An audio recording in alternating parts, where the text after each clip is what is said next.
What is death? Is it the end? Or is it the beginning? And what is life? What is this thing we call life? Indiscriminate. Only when your attention and involvement is indiscriminate does the universe open up to you. Because life is happening because of its openness. This is a fundamental difference between death and life is, people are thinking it's just breath, all right, on one level. That is also openness. Whether you allow this to happen or you don't allow it to happen.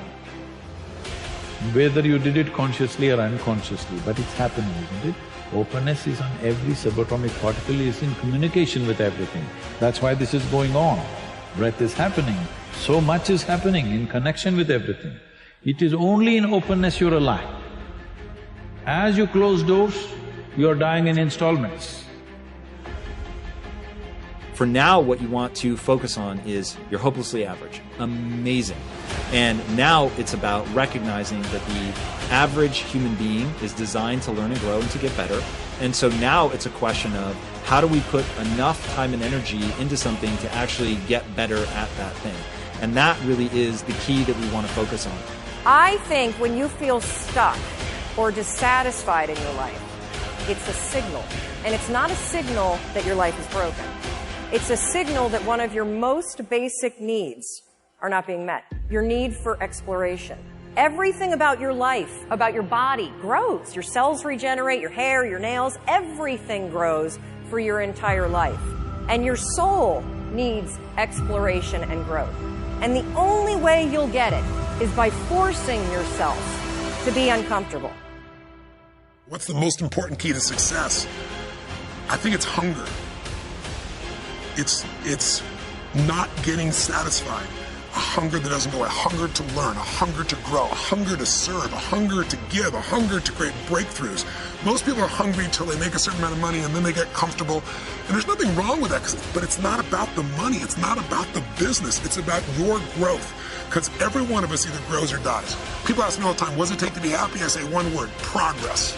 Progress equals happiness, because achieving a goal feels good for how long? A week, a month, 3 months? And then there needs to be something else. And the reason for something else is because you gotta grow. The only thing that I think people should fear is standing still. So I've often said that running 1,000 miles an hour in the wrong direction is better than standing still. Stop waiting for something to move you and move yourself.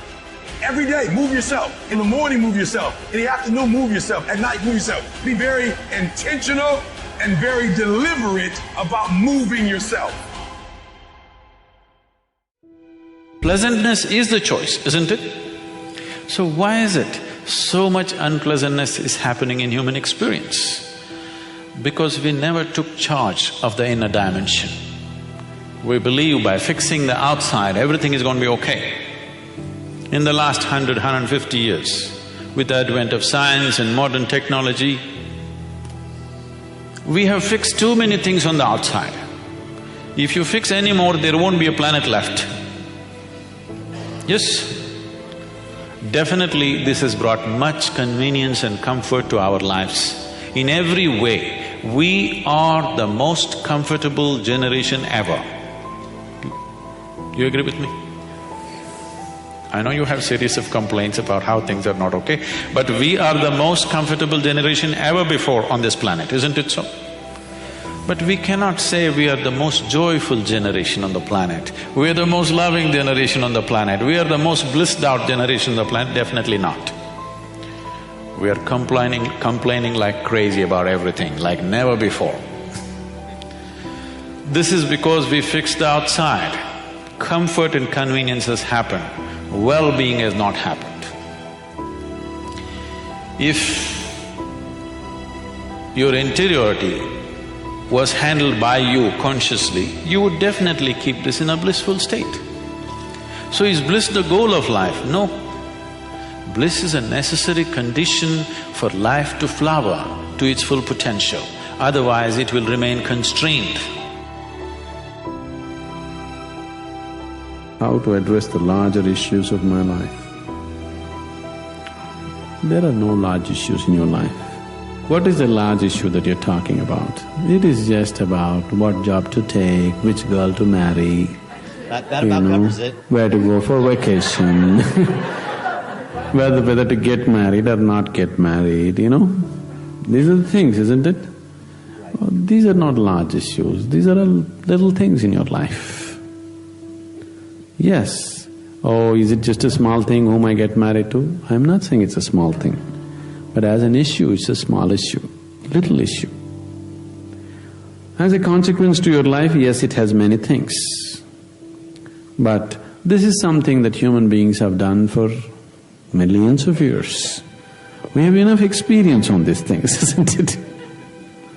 We know that whatever job we take, whoever we marry,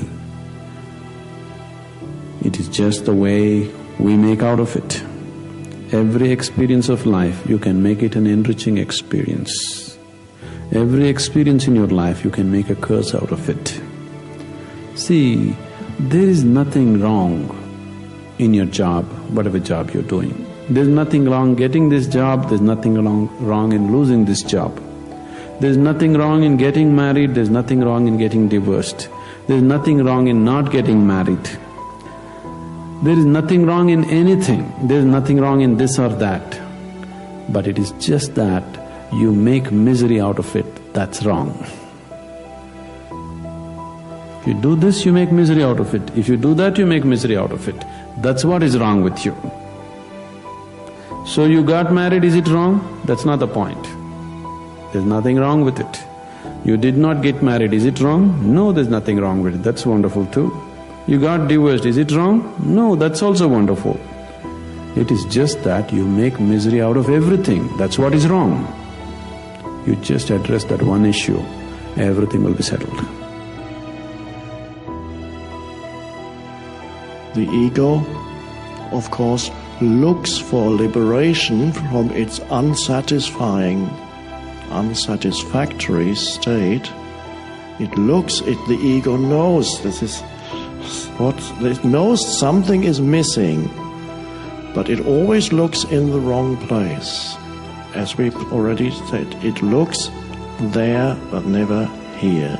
So it never goes deep into life, into what is.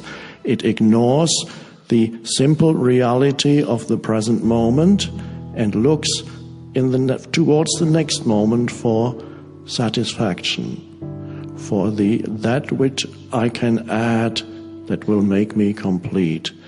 Hence its obsession with future, with the next moment. And hence everybody lives that way, almost everybody, as if the next moment were more important than this moment. And isn't that strange? It's a form of mental illness because the next moment doesn't even exist. Except as a thought in your head. That's the only absolute reality that future has, is it exists as a thought in your head. And it is fine. As for practical purposes, it's a helpful thought that there is such a thing as future because it enables you to make an appointment. So it's helpful. We got here because of future, because of this thought that there is such a thing as future. But there isn't, because nobody has ever seen it or touched it or experienced it. And since nobody has ever seen, touched or experienced it, we can assume that it doesn't exist. And obviously it doesn't, because when the future comes, it's the now. The next moment comes that you wanted to get to, and finally you get there, and it turns out, oh, it's the now again.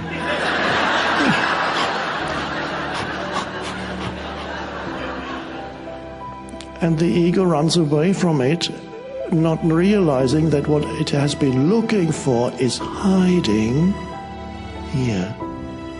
No matter what form this now takes, it is hiding where the conditioned mind, which is the ego, has never really looked.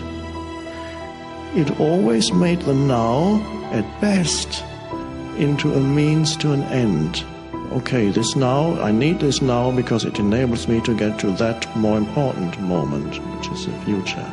Okay, a stepping stone, best of times. Or the ego had reduced the now to an obstacle. And for some people, that is their normal existence. Every day long, whatever comes into the now, they look at it as an obstacle.